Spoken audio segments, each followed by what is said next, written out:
on the interwebs, my name is Kotek. Today, we are watching another StarCraft 2 Heart of the Swarm replay with some 1v1 action.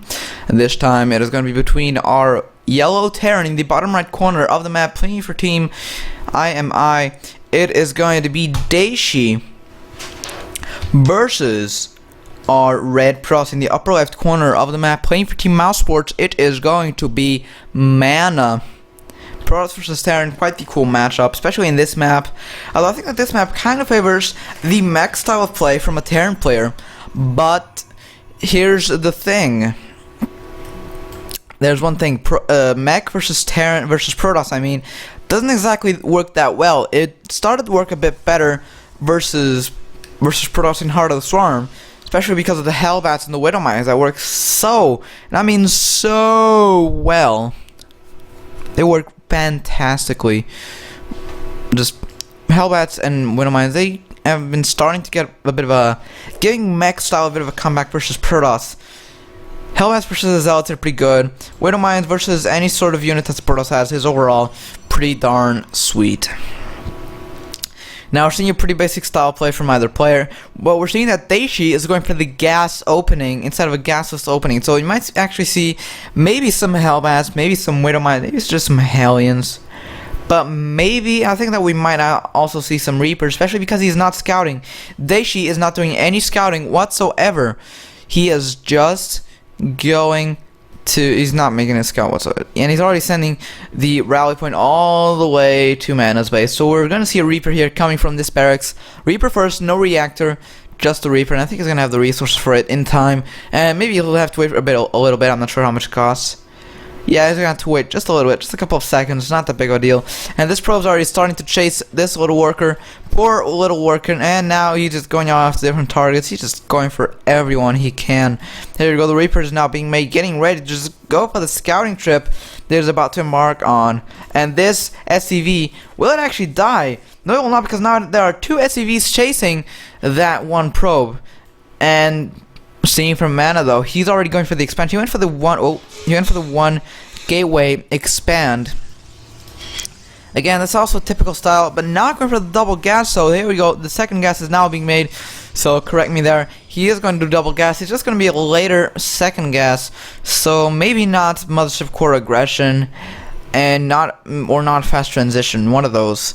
The expansion is now done. The Reaper is on the way. Wow, it actually took a little while to get there. Maybe he just stayed in the base killing the probe. That's probably what yeah, I think that was it.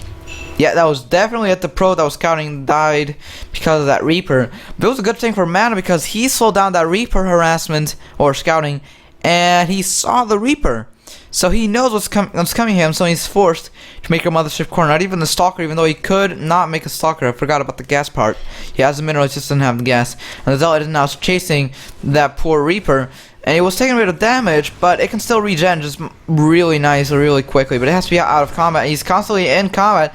That Mothership Core almost got the snipe on it, but he needed 2 hits to actually kill it, and he didn't. Now here we go, second Reaper is here. That one Reaper is just gonna go over here to the entrance just for a little bit of a rest, a bit of a relax. Well, there's a proxy pylon here for MaNa, but I don't think it's gonna be a warping pylon, considering there's no gateways in the main base.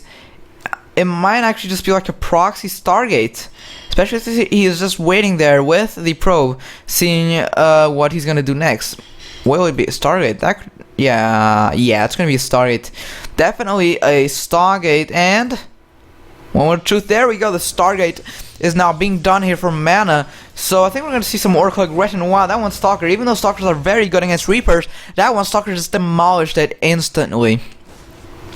And now they're just killing probes, and although some probes are just going around, oh, they actually contain those Reapers, so it's just a matter of time until they're dead, but they're still gonna kill a lot of workers. Man, not that many actually. They killed how many? 7 workers.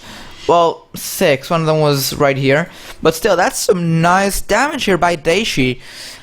I just have to admit, that's some really good damage. 6 workers this early in the game. Looking at the units lost tab, Dayshi is still closing up on him, just because The Reapers, going for the Reapers still costs a bit. He had to go for the double barracks, and he's not going for the third barracks. He couldn't invest that much into gas anyway, so he's just a bit delayed on the tech. Although he already has a second expansion with the Orbital Command, even with SCVs working, and he's getting his third command center on the way. Although he's going to use it for, just sending probes in this base. Now here we go, a bit of an aggression here with 2 stalkers, but Dayshi's going to have it covered. And I just noticed that jet skin's a bit different. It just seems a bit more, not as bland. It's awesome, that little bar thing. There's Marauders in here to defend, so it's gonna be completely fine, especially if he had this slow, where is it, the concussive shells, but he's not even researching it. Oh, that could be really helpful against these stalkers, these stalkeroonies. But here we go, this Marauder will die. Yes, it will. He probably will not die. No, he did not die. He just went to the bunker, and the stalker died instantly because he overcommitted. But how many oracles are there on the map? Oh, wrong key. Here we go. 1 oracle, 2 oracles, never mind. 2 oracles. One of them is almost dead. I don't know how to survive, but still 11 kills on the workers. Look at this mineral, it's completely empty. A couple of them came over here, and now they're going back. I mean, the workers killed, it's just even 5 to 7. Maybe a couple Marines were killed trying to defend this lovely Oracle army. But now the turret is done. It's getting ready to defend. There are Marines over here, and the turret now is just delivering its first shot. But now the Oracle found a sweet spot to kill the workers without actually feeling committed to dying. And now these workers have to be pulled. It is a worker death fest here from MaNa. From Dayshi, from MaNa.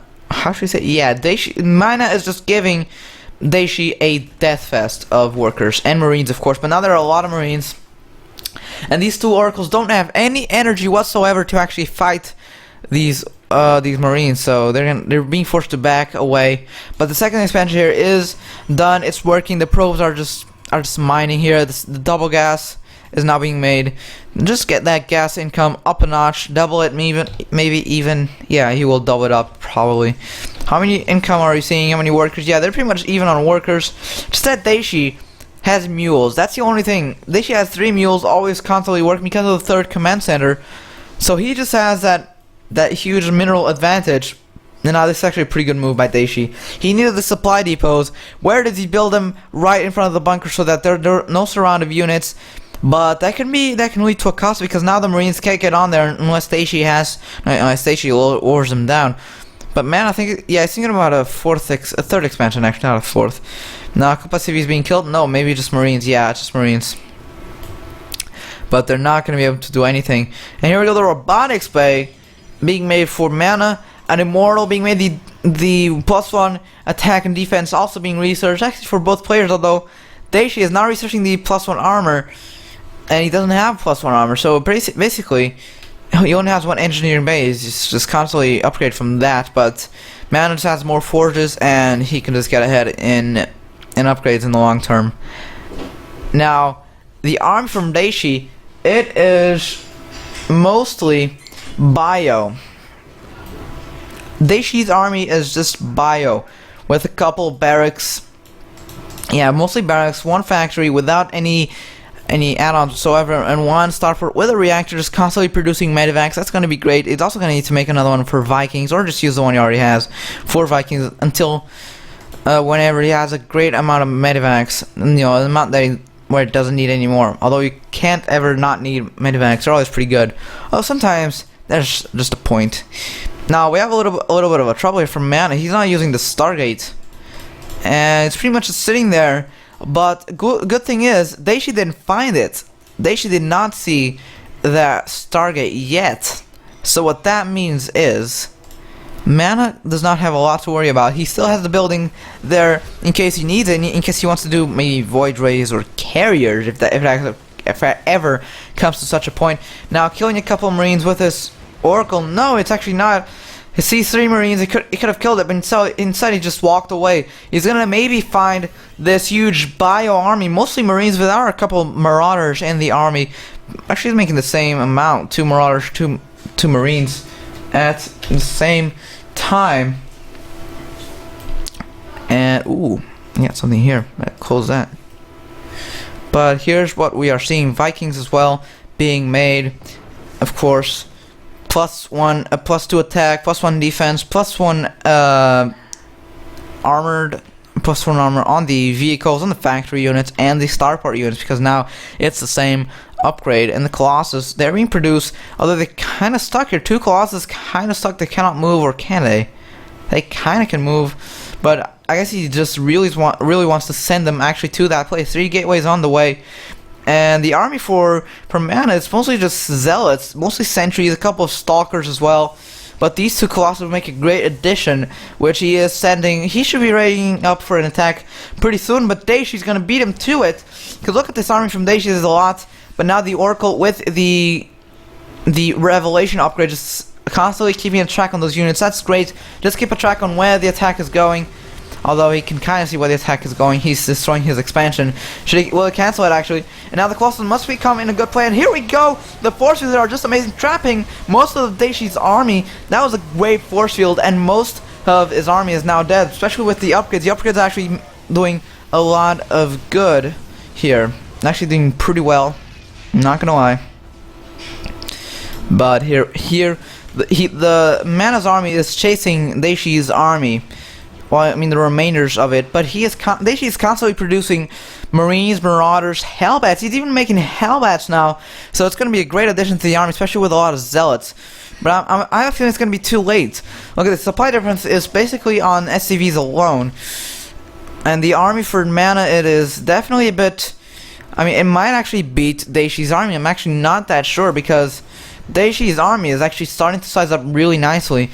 Even with the attack he just did and lost a bunch of his army, it is still a good army. Temple Archive is also being made for MaNa, but Revelation here on the top ground, also keeping a track on the army. That's how Revelation is such a great ability. I'm not gonna lie, it's such a great ability that really has to be used a lot. Although the Observer almost does the same trick, but you cannot destroy Revelation. You can destroy an Observer if you scan it, or if you have an Observer of your own. But you cannot just destroy a Revelation. This army for Dayshi is now back to its old days, just huge and powerful. But 1-2 upgrades, while MaNa has what, 2-2? Yeah, he does have 2-0-2. Shield doesn't really count for the matter. It's pretty much an extra armor. Although he could use it, but 2-4 is just enough. Now I want to kind of lead those stalkers. I mean, lead Dayshi's army in, forcing him to stim, and now he just blinked. He went a bit forward and then came back. And now 2 Colossus in the battle. An Oracle could do a bit of damage. Not for Revelation though, for actually doing damage. And that could be huge, but the Oracle just got instantly destroyed. And there's a lot of Vikings in the battle, but the force fields are actually pretty good. But the Vikings are doing a ton of damage to the Colossus. They need to be sniped quickly, because look at this. Stalkers cannot do anything else in this army. It's just a lot of Marauders from Dayshi. And Marauders' kick, they just destroy that Stalkers, and they destroy the Colossus really. Even with the upgrade disadvantage that Dayshi has, he's still managing to do a huge battle here. Not even the Zealots are going to help you, MaNa. Oh, they're going to do a bit. Oh, they would do a bit if they had charged. But he's only now starting to research it a bit late. Only extended thermalize is now being researched. Also a bit late. Colossus should be chrono boosted out, but it is not being chrono boosted out. The storms on top of the Marauders. The Zealots trying to do some damage, but at this point there's nothing that MaNa can do. And GG, well played. Dayshi takes that game with a pure bio Hellbat army. Well, first bio, and then with a couple of Vikings and a couple of Hellbats, just destroyed MaNa's typical Stalker, Zealot, Sentry, Colossus type of army that could work against it so well. It actually had a lot of great force fields, but this amount of units, the Marauders, there were a lot of Marauders, and they just did a ton of damage to MaNa's army, and he cannot stand it. Thank you all for watching, and I'll see you all next time.